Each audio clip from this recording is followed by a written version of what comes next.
We would like to acknowledge the traditional custodians of the lands on which we meet to share these conversations on the Vegan Compass podcast. We extend our respect to elders past and present, as well as any of our listeners and guests.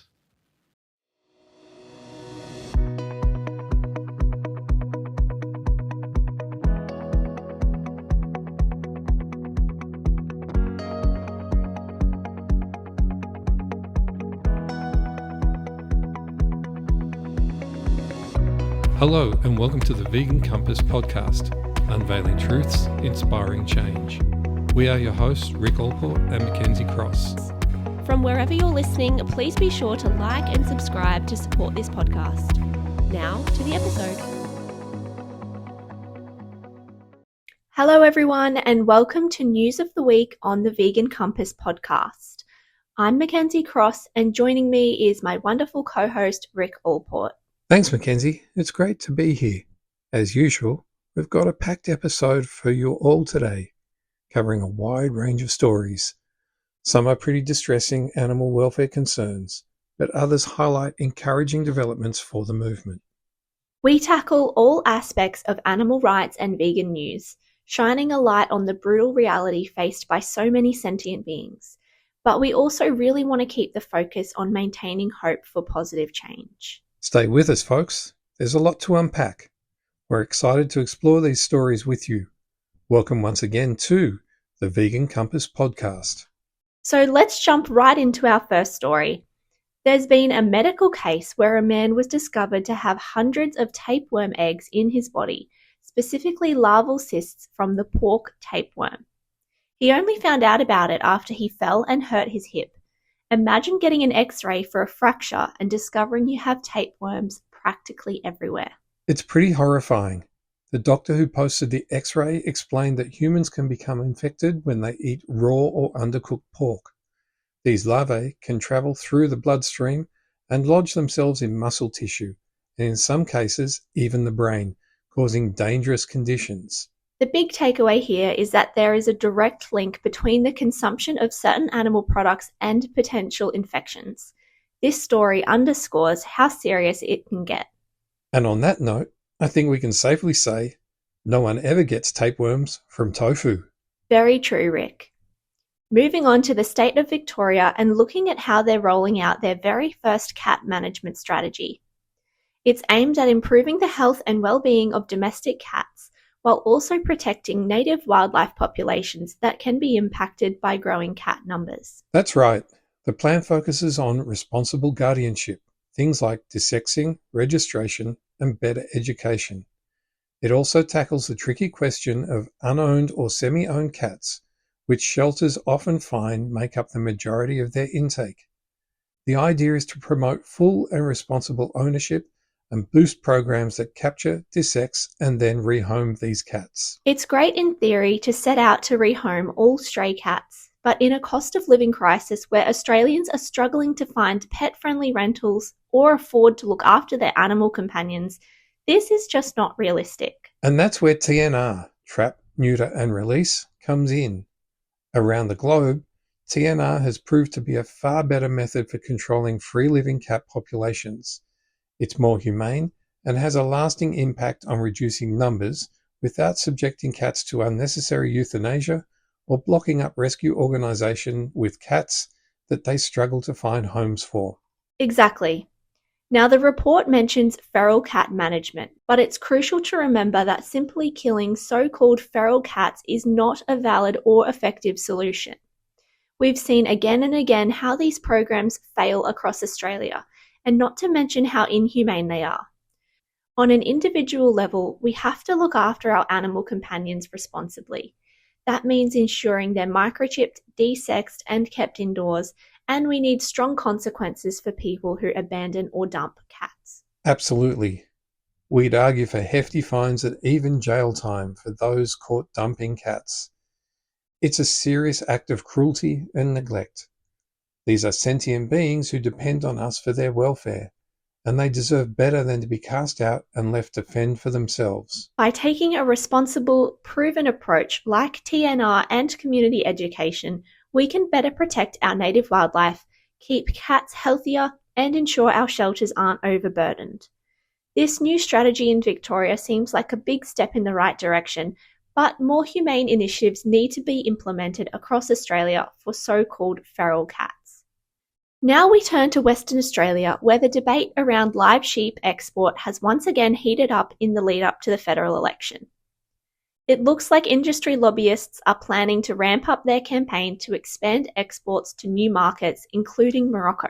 Yeah, and it's important to highlight that live animal export isn't just a sheep issue. The suffering inflicted on sheep, cattle, and all animals in this system is extreme, crammed onto ships for weeks, exposed to high heat and unsanitary conditions. It's absolutely inhumane. Very right, Rick. We're talking about sentient beings forced to endure long journeys with barely any space to move, often surrounded by their own waste. Many of these journeys involve huge variations in climate, which further raises the risk of illness, injury, or even death.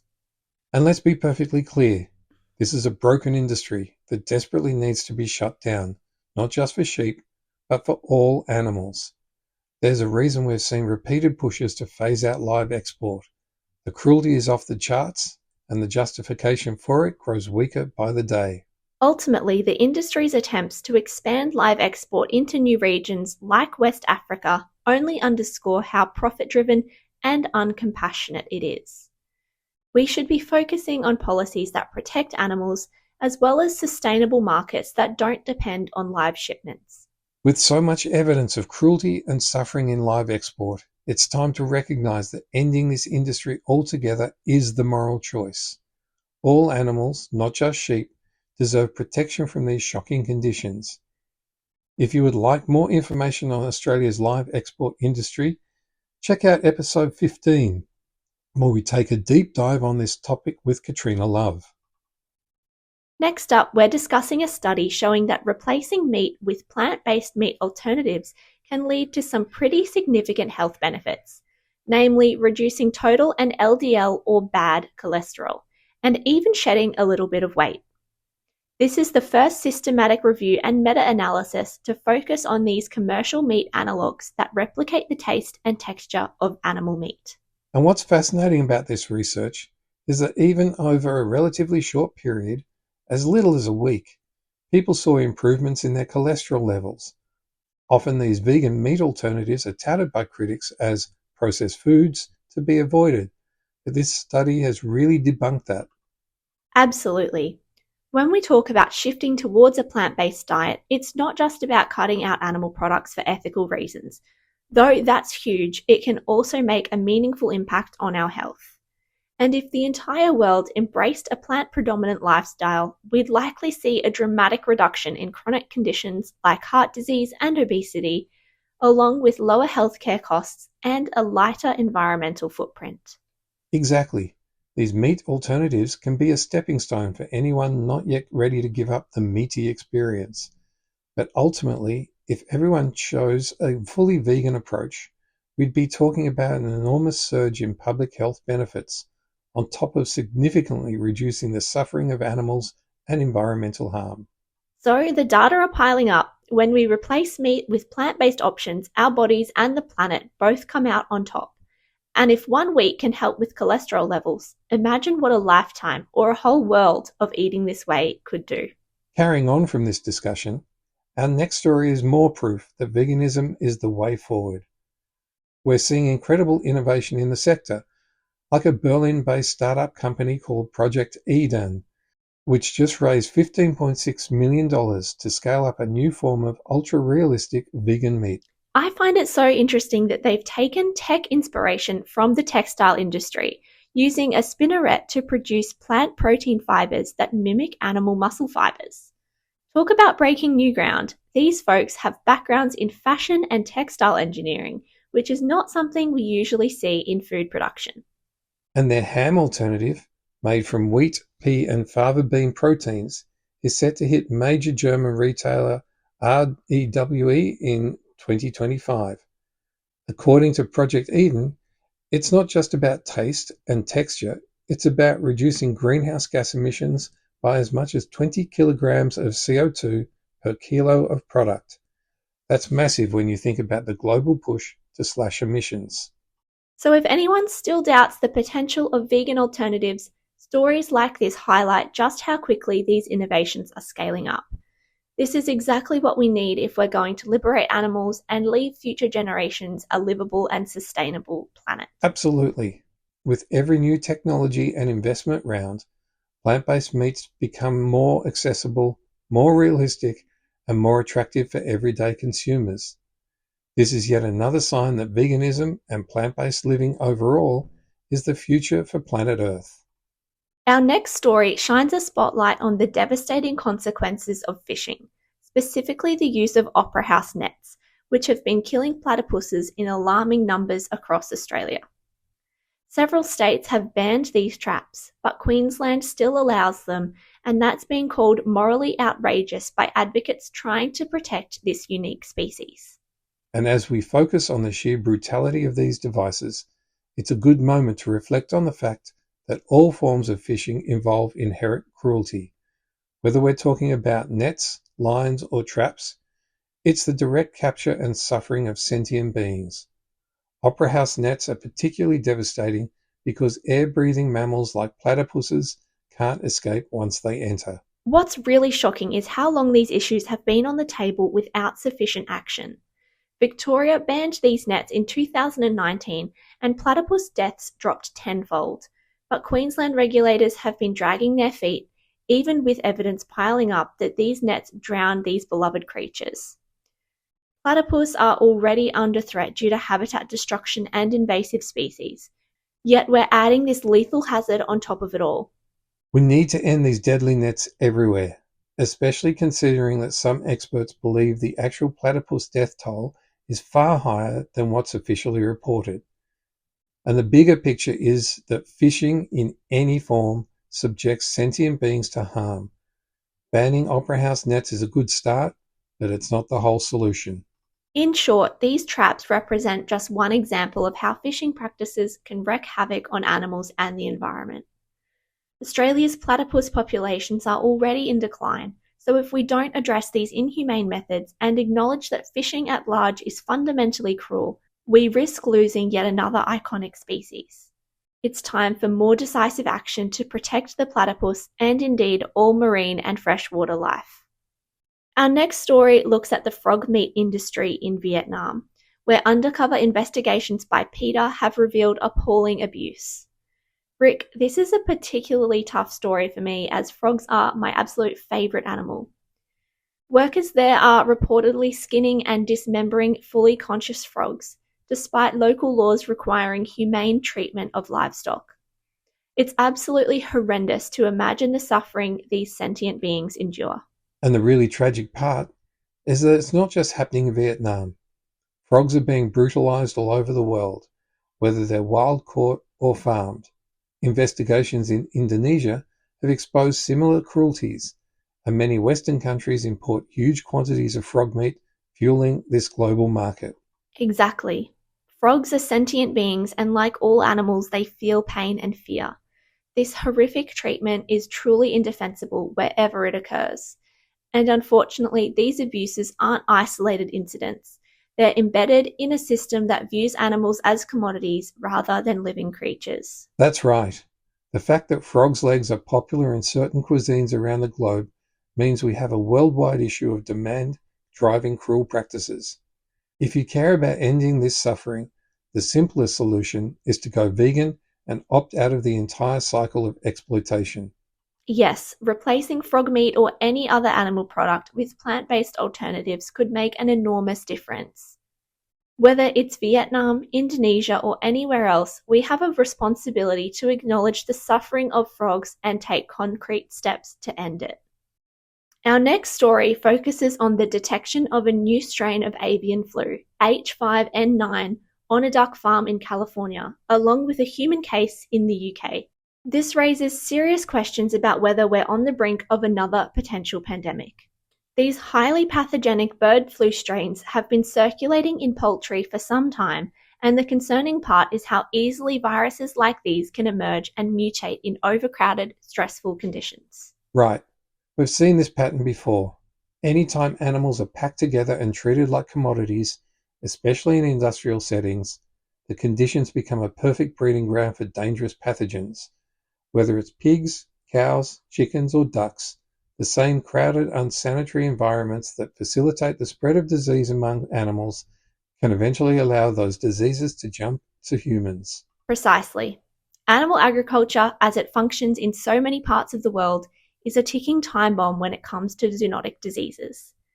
The repeated appearance of new or recombined bird flu strains highlights just how serious a threat factory farming is to global public health.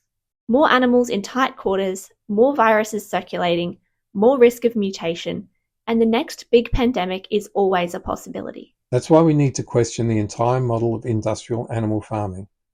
By shifting away from these inhumane systems, we not only spare animals unimaginable suffering, but also reduce the risk of triggering the next global health crisis.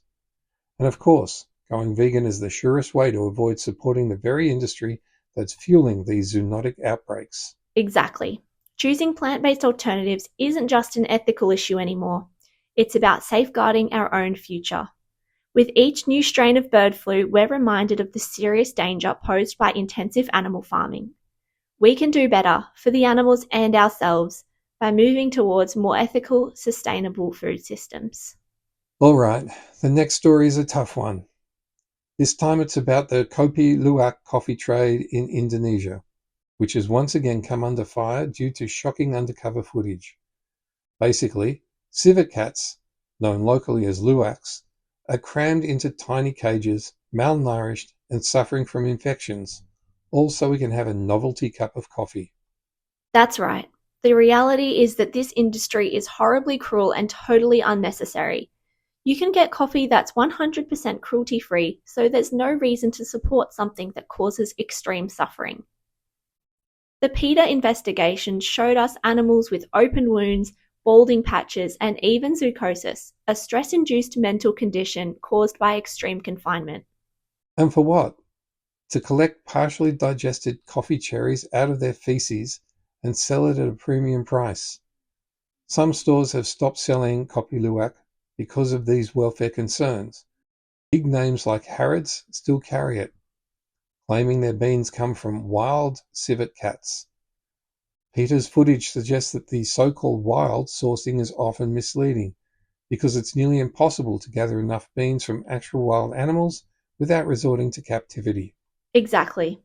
This is a protected species under international law, yet we see them being taken from the wild, fed almost exclusively on coffee cherries, leading to digestive issues and malnutrition, and locked up in horrific conditions. It shows how many people in the supply chain either don't understand or don't care about the cruelty they're perpetuating just to turn a profit on luxury coffee. And let's not forget, there's a huge variety of delicious coffees out there that don't involve exploiting animals at all. With so many ethical, sustainable, and cruelty-free options, there's really no justification for this industry to continue. Absolutely, Rick. Whether you're a serious coffee enthusiast or just an occasional drinker, there's no excuse for subjecting an animal to a life of suffering for a cup of coffee. It's a potent reminder of how our choices can either support or reject unnecessary cruelty. Now, here's some good news to brighten the conversation. A recent study out of Purdue University and the University of Kentucky reveals that giving online shoppers information about carbon footprints and categorizing products as plant-based can motivate them to pick more sustainable foods. That means a simple label can nudge people towards plant-based options, which is good for our health, the animals, and the planet. Isn't it awesome? The research showed over 2,300 US residents simulating a real online grocery experience with thousands of products. When people saw that a plant-based choice was labeled with a smaller carbon footprint, they were more likely to toss it in their virtual cart. It's a quick, easy way to show consumers the environmental impact of their choices. Totally. And to me, this is proof that even small changes like a label can shift consumer habits in a big way. If more online grocery platforms get on board, we could see a major rise in demand for plant-based products. This is a win for everyone, and it underscores the power each of us holds in our everyday shopping decisions. Exactly.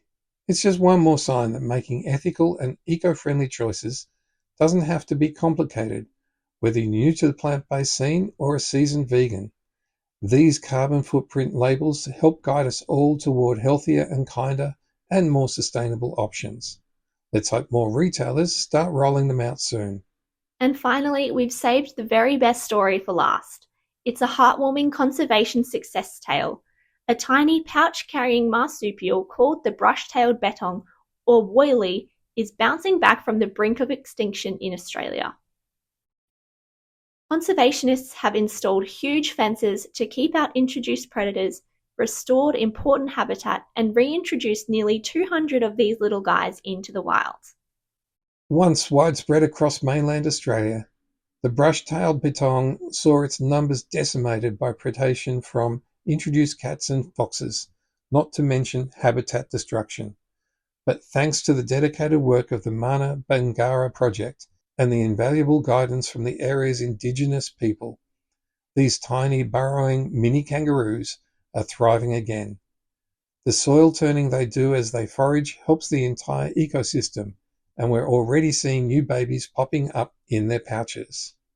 It's so inspiring. In just a few short years, nearly half of the bettongs living in this protected zone are the offspring from the original group that was introduced. This success story shows the power of determined conservation, local collaboration, and respectful integration of Indigenous knowledge. Absolutely. As they introduce more brush-tailed bettongs and potentially other locally extinct species, Australia's Yorke Peninsula has a bright future.